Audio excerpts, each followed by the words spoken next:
The August sun beat down mercilessly on Camp Pendleton's Range 400, turning the California desert into a shimmering mirage. Master Sergeant Daniel Torres wiped the sweat from his brow and stared through his spotting scope at the target downrange, a target that should have been riddled with holes by now. Instead, it stood mockingly intact, barely scratched despite dozens of rounds fired by some of the Marine Corps' finest shooters.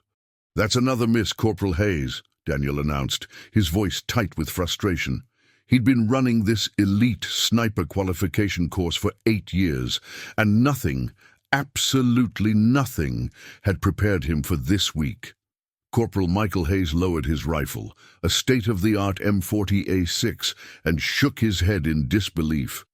"Master Sergeant, I don't understand. The scope's calibrated, the wind's steady at 4 knots from the east, and I compensated for the heat shimmer." That should have been center mass. Behind them, Staff Sergeant William Rodriguez leaned against the concrete observation bunker, arms crossed. His own shooting session had ended 30 minutes earlier with similarly disappointing results. "It's not just you, Hayes. I've been shooting expert for 12 years. Yesterday, I couldn't hit a stationary target at 600 yards. 600 yards! He kicked at the dirt in frustration. "My daughter could do better with her 22 back home in Texas." Daniel checked his logbook, reviewing the data from the past 3 days. 15 Marine Scout snipers, all with distinguished records, all failing to meet basic qualification standards. The pattern made no sense. The rifles were functioning perfectly. The ammunition came from the same lot that had performed flawlessly at Quantico. Environmental conditions were well within normal parameters. Yet somehow, these warriors, men who could shoot mosquitoes off a fence post at 800 meters, were struggling with what should have been routine targets. "Listen up!" Daniel called out to the 6 Marines assembled on the firing line. "We're done for today. Turn in your weapons to the armory and report to the briefing room at 1800 hours. We need to figure out what the hell is going on before Colonel Patterson starts asking questions we can't answer." As the frustrated shooters collected their gear, Private First Class Matthew Chen approached hesitantly. At 22, he was the youngest Marine in the group, and his confidence had evaporated over the past 3 days of consecutive failures. "Master Sergeant, permission to speak?" "Go ahead, Chen." "Sir, my father was a competitive shooter in Taiwan before we immigrated. He always said that sometimes the problem isn't the shooter or the rifle, it's something in between that we're not seeing." Matthew's voice wavered slightly. "Maybe we're all making the same mistake." Daniel considered this for a moment. "Maybe you're right, Chen, but if 15 trained snipers are making the same error, that's a systematic problem, not an individual one." He paused, noticing the kid's dejected expression. "Don't beat yourself up, Marine. We'll figure this out." As the group dispersed, Daniel remained at the observation point, staring at the defiant target through his scope. Somewhere in this equation, there was an answer. There had to be. The following morning brought a slight reprieve from the heat. James Sullivan arrived at Range 400 just after 0700. Driving a civilian contractor's pickup truck loaded with diagnostic equipment. At 24, James had been working for Precision Range Systems for 18 months, maintaining and calibrating shooting range equipment across Southern California military installations.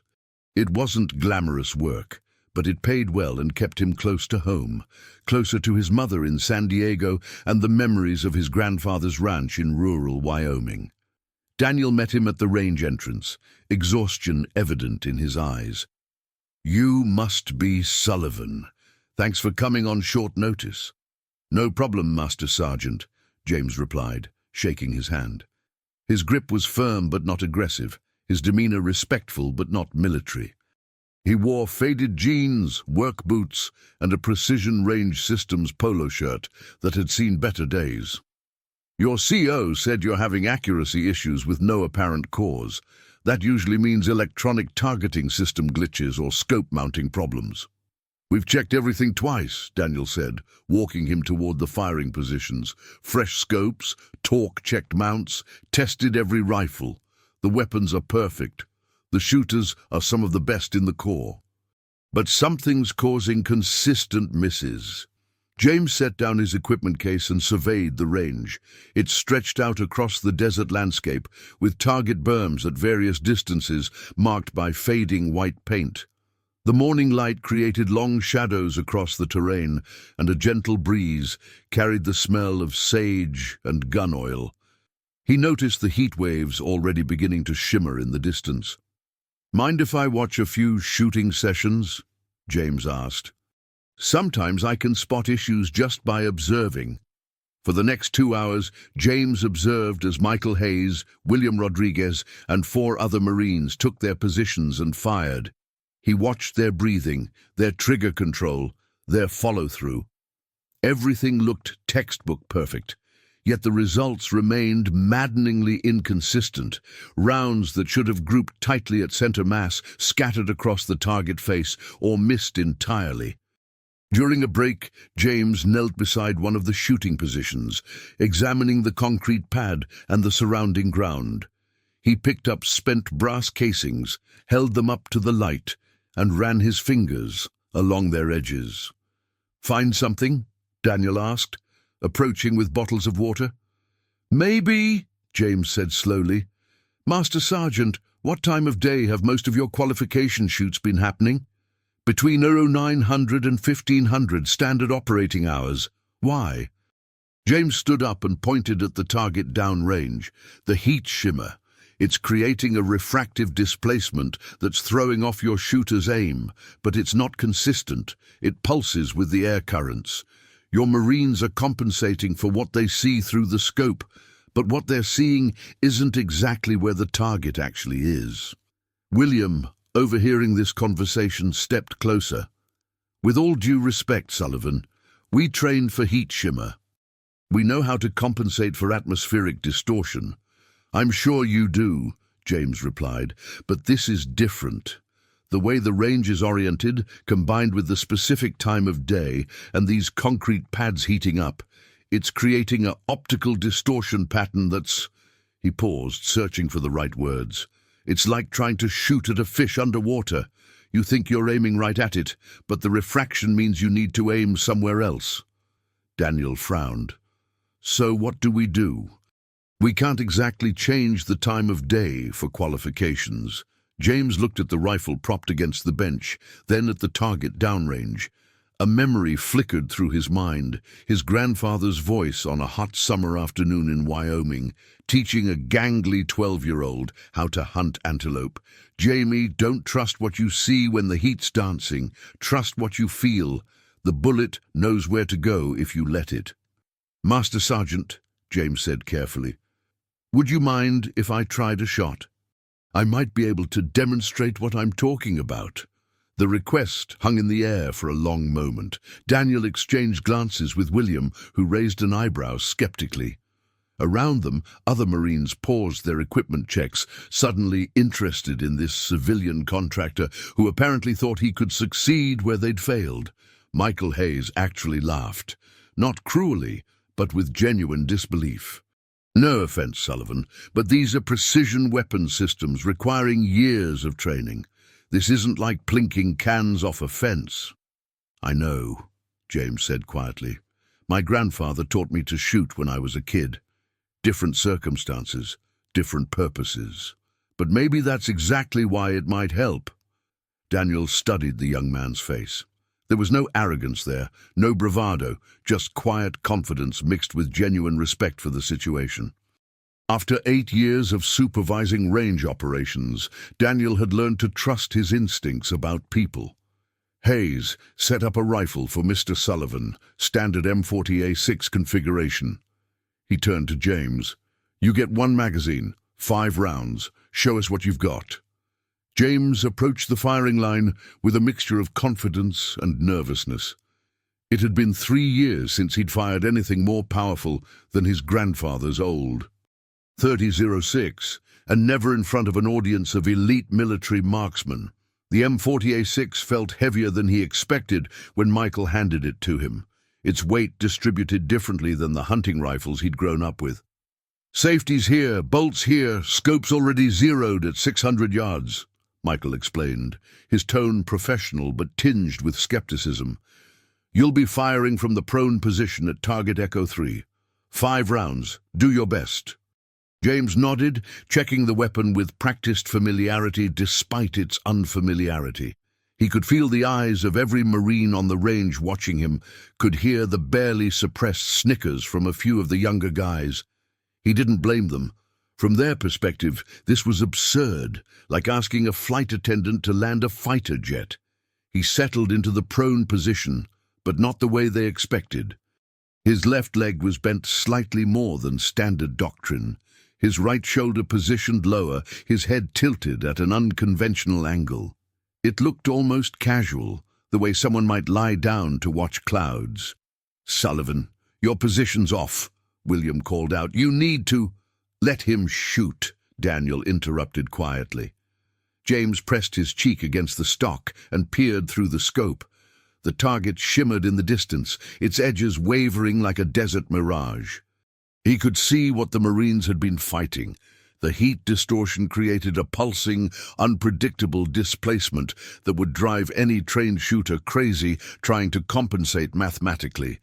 But James didn't try to calculate. Instead, he did what his grandfather had taught him 20 miles from the nearest paved road. Hunting in Wyoming heat that made Camp Pendleton feel mild, he stopped trying to outsmart the environment and started reading it. He closed his eyes for a moment, feeling the gentle push of wind against his left cheek, sensing the rhythm of heat waves rising from the concrete. His grandfather's voice echoed across the years. "The land talks to you, Jamie. The air talks to you. You just gotta stop thinking long enough to listen." James opened his eyes, exhaled half a breath, and squeezed the trigger. The rifle barked, downrange, through the spotting scope. Daniel saw the impact, dead center, exactly where it should be. Holy. Daniel didn't finish the sentence. Before anyone could react, James worked the bolt and fired again. Another center mass hit, then another, and another. 5 rounds, 5 perfect shots, each one grouped so tightly that they could have been covered with a quarter. The silence that followed was absolute. No one spoke, no one moved. James safed the rifle, stood up, and handed it back to Michael, whose mouth was hanging slightly open. "The secret," James said quietly, "is you don't aim where the target looks like it is. You aim where it feels like it should be. My grandpa used to say that heat shimmer is like water. It flows and moves, and you can't logic your way through it. You have to feel the rhythm and shoot between the beats." William was the first to speak. That's not how we teach it." "I know," James replied, "but maybe that's the problem. You're all so well trained, so focused on the technical aspects, that you're overcomplicating something that's fundamentally simple. You're trying to calculate chaos, and chaos doesn't work that way." Daniel walked over to James, his expression unreadable. For a moment, James worried he'd overstepped, disrespected these men who'd earned their expertise through years of service and sacrifice. Then Daniel extended his hand. "Mr. Sullivan, I think you just saved our entire qualification cycle. Would you be willing to stick around and explain that technique to my Marines?" "Of course," James said, shaking his hand. "Though I should warn you, I'm not sure I can explain it in a way that'll make sense. It's more about feel than formula." "Then make us feel it," Daniel said, "because whatever you just did, that's what we've been missing." The briefing room that evening felt different than it had the previous night. Instead of frustration and confusion, there was curiosity, and Daniel noted with satisfaction a healthy dose of humility. 15 elite Marines sat in folding chairs, notebooks out, ready to learn from a civilian contractor who'd just demonstrated a skill they'd all believed they'd mastered. James stood at the front, distinctly uncomfortable with the attention. He'd written some notes on the whiteboard, then erased them, then written them again. Finally, he turned to face the group. "Look, I'm not a military instructor," he began. "I never served. I'm not going to pretend I understand the tactical applications of what you do or the pressures you face in the field. But my grandfather taught me something about shooting that I think might help." He picked up a rifle, unloaded, cleared multiple times, and held it loosely. "Every manual, every instructor, every training program teaches you to control variables: wind speed, distance, bullet drop, barometric pressure. You learn to calculate, to compensate, to dominate the environment through knowledge and precision, and that works until it doesn't." Michael raised his hand. "So you're saying all that training is wrong?" "Not wrong," James corrected. "Incomplete. You're treating shooting like an engineering problem that needs a calculated solution. But some conditions, like severe heat shimmer, create too many variables to calculate accurately. That's when you need to stop thinking and start feeling." He walked to the window, where the last rays of sunlight were painting the California hills gold and purple. "My grandfather was a rancher in Wyoming. He hunted to feed his family, not for sport. He taught me that when you're trying to hit a target through difficult conditions, you don't fight the environment, you work with it. You become part of the system instead of trying to control it from outside." William leaned forward. "That sounds pretty mystical for a shooting technique." "Does it?" James smiled slightly. "Staff Sergeant, you ever play basketball?" "Yeah, high school. Why?" "When you take a three-pointer, do you calculate the arc, the rotation, the exact force needed, or do you just feel it and shoot?" I just shoot," William admitted. "After enough practice, your body knows what to do." "Exactly. That's muscle memory combined with intuitive understanding. What I'm talking about is the same thing, but applied to environmental reading instead of physical mechanics." James set down the rifle. "You all have the technical skills. You know your weapons, your ammunition, your ballistics. But you've been trained to distrust intuition in favor of calculation. Sometimes you need both." Daniel stood up. "Show them. Walk us through your process step by step." For the next 2 hours, James worked with each Marine individually. He started with Corporal Jessica Martinez, who'd been shooting expert for 6 years and was arguably the most frustrated by the recent failures. "Okay, Corporal, get in your shooting position," James instructed on the range, where they'd set up illuminated targets for night qualification. "Now close your eyes." "Close my—" "Just humor me." Jessica closed her eyes, her body tense in the standard prone position. "Feel the wind," James said softly, kneeling beside her. "Don't think about it, just feel it. Is it steady or gusting? Is it pushing your left side or your right? Don't tell me, just let your body know." Slowly, almost imperceptibly, Jessica's shoulders relaxed. Her position shifted slightly, her head moving a fraction of an inch to the right. "Good.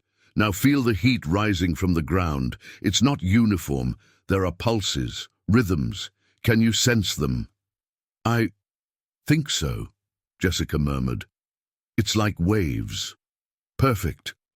Now open your eyes, look at the target, but keep feeling those sensations. Don't try to calculate how to compensate. Just let your body adjust naturally to what you're feeling. Trust it." Jessica peered through the scope, her breathing steady. James could see the moment something clicked. Her entire body language changed, becoming somehow more fluid, more integrated with the environment around her. "Whenever you're ready," he said. She fired. Center mass hit. "Holy shit," she breathed. "I didn't think about it, I just knew." "That's it," James confirmed. "That's exactly it." One by one, he worked with each Marine. Some got it quickly, others struggled to let go of their ingrained training long enough to feel instead of think. Matthew Chen, the youngest, adapted almost immediately, his relative lack of ingrained habits making him more flexible. "This is like learning to meditate while holding a rifle," Matthew observed after his third consecutive successful shot. "Not a bad comparison," James agreed. "It's about quiet awareness instead of active control. William was the hardest to convert. He'd spent 15 years mastering the technical aspects of shooting, and every instinct resisted this seemingly imprecise approach. He missed his first 10 shots, trying to incorporate James's technique. "This is bullshit," he finally said, frustration boiling over. "I can't just feel my way to hitting targets. That's not how any of this works." James nodded sympathetically. "Staff Sergeant, can I ask you something? When you're driving home and you need to change lanes, do you calculate the speed of surrounding cars and plot an optimal trajectory? Or do you just check your mirrors and move when it feels right? That's completely different. Is it? Both require processing multiple variables simultaneously and making split-second decisions. You trust your intuition for one but not the other." James paused. "What if I told you that what I'm describing isn't mystical or imprecise? It's just your brain processing information at a subconscious level. The calculations still happen. You're just not consciously aware of them. And sometimes that unconscious processing is more accurate because it doesn't get cluttered with overthinking." Something shifted in William's expression. "So you're saying I should trust my training, but not consciously think about my training?" "Exactly. Your body knows what to do. You just need to get your mind out of the way long enough to let it work." William returned to the firing position. This time, he didn't fight the technique. He surrendered to it. His next 5 shots grouped beautifully at center mass. He stood up slowly, staring at his rifle like he'd never seen it before. "I've been shooting for 15 years, he said quietly, "and a civilian contractor just taught me something fundamental that no military instructor ever mentioned." "To be fair," James replied, "your instructors taught you everything you needed to know. I just helped you remember something you'd forgotten, that sometimes the best way to hit your target is to stop trying so hard." 2 weeks later, Range 400 looked the same as it always had. California sun, desert heat, targets downrange waiting to be hit. But something fundamental had changed in the way Daniel's Marines approached their craft. The qualification cycle that had been a disaster was now running smoothly. Pass rates had returned to normal. Actually, they'd exceeded normal. Marines who'd been shooting expert their entire careers were now shooting at levels they'd never achieved before. The technique James had shared had unlocked something in their performance. James returned to the range one final time to complete his equipment maintenance contract. He found Daniel at the observation bunker, watching Michael Hayes coach a new group of scout sniper candidates. "Your timing's perfect," Daniel said. "Hayes is about to demonstrate the Sullivan technique, that's what they're calling it now, to the new batch. They named it after me?" James looked embarrassed. "Master Sergeant, I didn't invent anything. My grandfather—" "Your grandfather taught you, and you taught us. That's how knowledge works." Daniel handed him a bottle of water. "You know, I've been thinking a lot about what happened here. About how 15 highly trained Marines couldn't solve a problem that you figured out in an afternoon." "You would have figured it out eventually," James said. "Maybe. Or maybe we would have just kept beating our heads against the wall, too proud or too rigid to consider that our training might have blind spots." Daniel watched as Hayes demonstrated the intuitive shooting stance to the candidates. "You taught us something important, Sullivan, and I don't just mean the shooting technique." "What's that?" "That expertise can become a prison if you're not careful. We were so focused on doing things the right way, the way we'd been taught, the way that had always worked, that we couldn't see there might be other right ways, better ways in some circumstances." He turned to James. "You had the humility to approach our problem with fresh eyes, and we had to develop the humility to learn from someone outside our system. That's a lesson worth more than any shooting technique." Downrange, they watched as one of the new candidates, a young corporal from North Carolina, fired her first shot using James's method, center mass hit. The group erupted in congratulations. "How does it feel?" Daniel asked. "Knowing you changed how the Marine Corps trains its elite shooters?" James considered the question carefully. Honestly, It feels weird. I'm just a contractor who maintains range equipment. I never even served. Service takes many forms, Daniel replied. You served your country by sharing what you knew, even when it would have been easier to stay quiet and let the experts figure it out themselves. That took courage. They stood in comfortable silence for a moment, watching the training unfold. Finally, James spoke. My grandfather used to say that the best teachers are the ones who remind you of what you already knew but had forgotten. I think that's all I did. Reminded you all that sometimes the fundamentals matter more than the advanced techniques. Your grandfather sounds like he was a wise man. He was. He'd have gotten a kick out of this, actually. A Wyoming rancher's shooting philosophy being taught at Camp Pendleton. James smiled at the thought. He always said that truth is truth, no matter where it comes from. Whether you learn it on a ranch or a military base doesn't change its value. Daniel extended his hand. Well, James Sullivan, on behalf of the Marine Scout sniper community, thank you. You reminded us that excellence isn't about perfection. It's about staying open to learning, no matter who the teacher is or where the lesson comes from. They shook hands, and James gathered his equipment to leave. As he walked back to his truck, he heard the distinctive crack of rifle fire behind him, confident, steady, accurate. Marines who'd been struggling were now succeeding, not because they'd learned something entirely new, but because they'd been reminded of something fundamental. Sometimes, James reflected as he drove away from Camp Pendleton, the most important lessons aren't about gaining new knowledge. They're about rediscovering old wisdom that got buried under layers of complexity. His grandfather had taught him to shoot by teaching him to listen, to the wind, to the land, to his own instincts. And now, in a roundabout way, that simple wisdom was helping protect the country those Marines had sworn to defend. It was, he decided, exactly the kind of legacy his grandfather would have been proud of. Not flashy, not dramatic, but real. As real and solid as a Wyoming ranch under an endless sky, as true as the flight of a bullet, guided by feel as much as by calculation. And somewhere out in the California desert, as the sun set behind the mountains and the heat of the day finally began to fade, 15 elite Marines were discovering that sometimes the best way forward is to remember where you came from and to stay humble enough to learn from anyone, anywhere, at any time.